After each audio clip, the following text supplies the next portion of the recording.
How's everybody doing out there in the nation? Been a little bit since we did the last video, so what we're going to do is work on a 2012 BMW X5M, and we're going to be replacing the upper front control arms for the rear.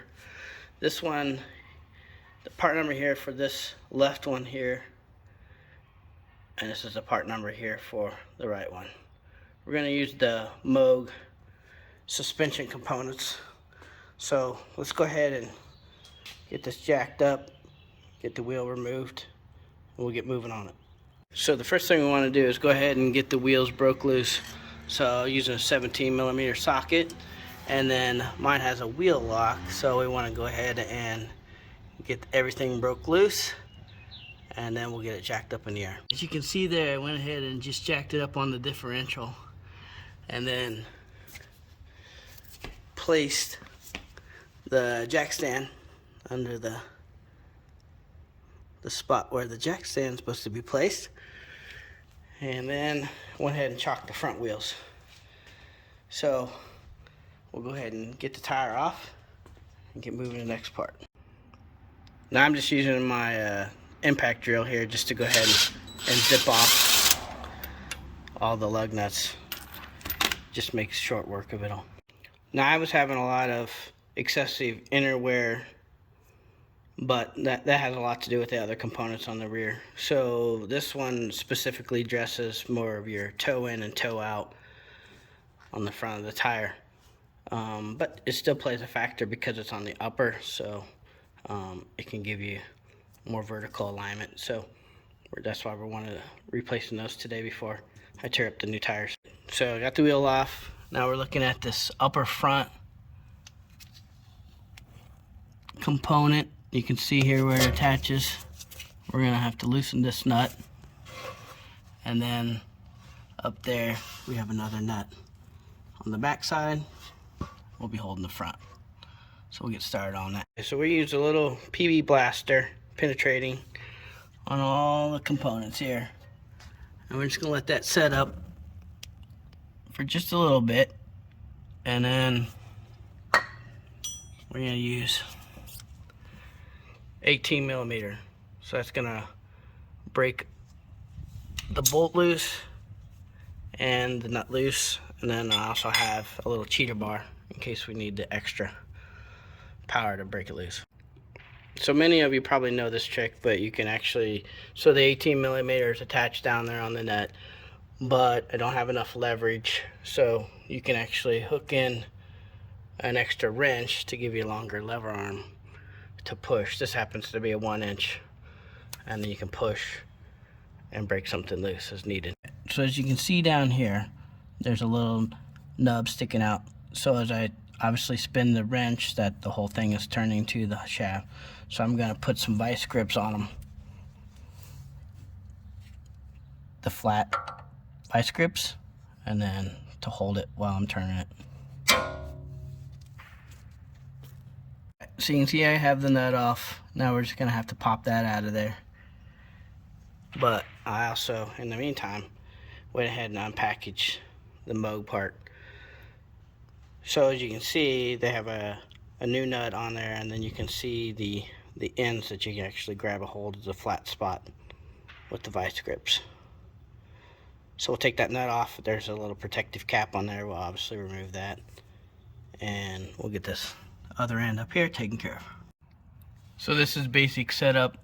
I have an 18mm closed in wrench on this side. I have my ratchet in on this side with the cheater bar extension. So we'll get this broke loose. Okay, so we have our nut off the end of that shaft. I'm gonna have to come over here with the 18mm still, and then ratchet this side out, and then we'll pop this out down here. Now on the back side of this, you can see a little cam. That little cam you're gonna need to have for that bolt again. That's how you do the adjustment for toe in, toe out. So just make sure you don't lose it. You can see this bolt, it actually already has the cam formed into the head of it. A little harder to see there, but it's like a lobe, and that's, you use that when you turn against the nub on the steel right there. So because this is suspension components, there's obviously tension in the system. So for me to finish getting this bolt out, I actually had to put a pry bar behind the top of the control arm and then push back the control arm towards me so I could finish getting the bolt out. So that's just a little tip. So to get the upper out, I just took a regular hammer, tapped straight down. You can see it's open on the bottom, so that allowed it to just drop. And then I hit this on the back side to just try to loosen up, and then came around the front and it just ended up tapping it out. So it was pretty easy. So this is just a little side-by-side comparison from old and new.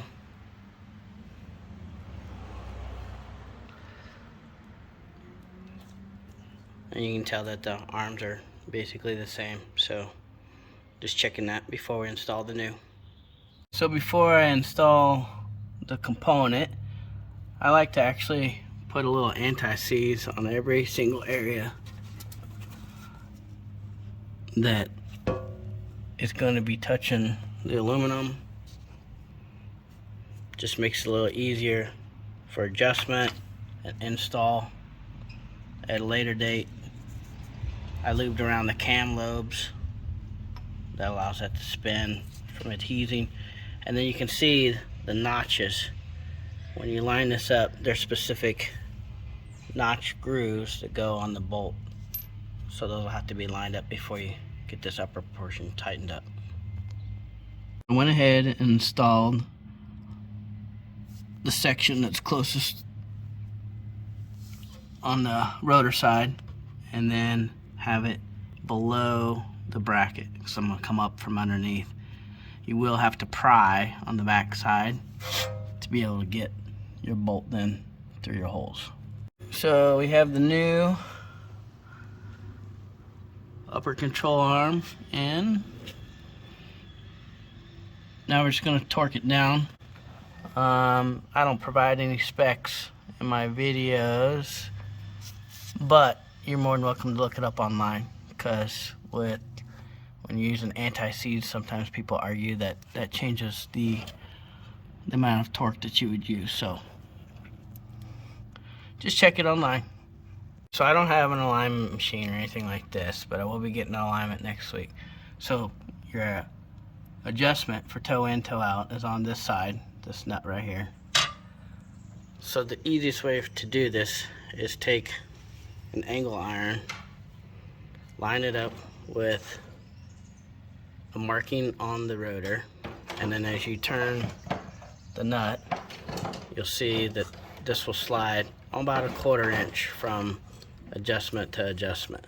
So what I'll do then is just line that up so it's about half of that total adjustment, and then I'll go ahead and tighten down the locking nut. So everything's all taken care of.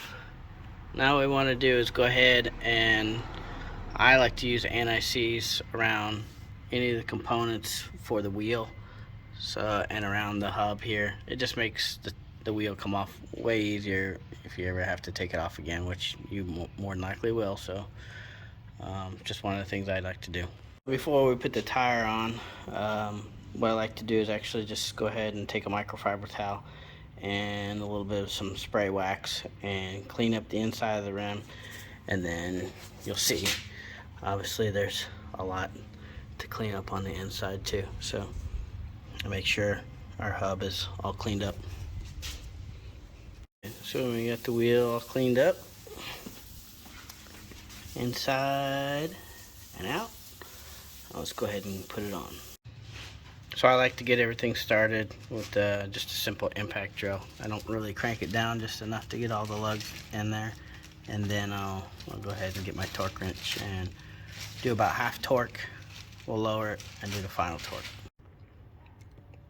So while I still have it up in the air, I like to just go ahead and torque it at about half the torque, and then that way it seats the wheel nice and flush before you load bury, put the load on the ground. So now you want to go ahead and just jack it up and remove the jack stand, take your jack out, and then now we're gonna go ahead and torque it down, wrap it up. Wheels on, everything's torqued down. Let's go ahead and unchock our wheel. So let's just kind of look at the alignment here, just a quick.